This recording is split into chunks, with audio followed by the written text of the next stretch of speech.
юбилей Уфы были организованы несколько концертных площадок в разных частях города, чтобы у всех была возможность разделить радость праздника.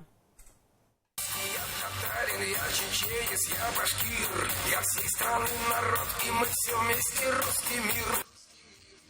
Так жители башкирской столицы порадовал Олег Газманов, выступивший на площади перед Русдрамтеатром. Певец исполнил свои главные хиты и общался с публикой. К слову, на сцену Олег Газманов вышел с орденом Дружбы народов на груди. Одной из высших наград Башкортостана певец был удостоен за большой вклад в укрепление дружбы и сотрудничества между народами. Указ об этом был подписан главой республики. Олег Газманов отметил, что часто приезжает в Уфу и видит, как город развивается.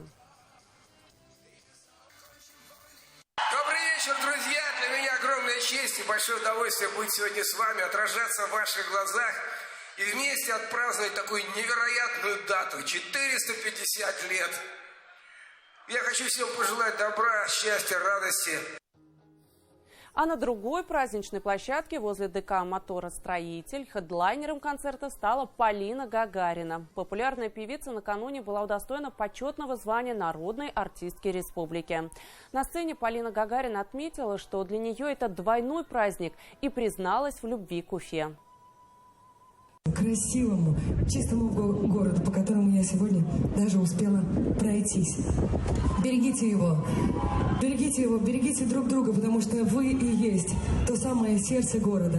И от вас зависит многое, если не все. Будьте внимательны друг к другу, будьте заботливы друг к другу. Обнимайте друг друга всегда, каждый день, сердцем. С днем рождения, Уфа! Будьте здоровы, будьте счастливы. Только вперед! К Новому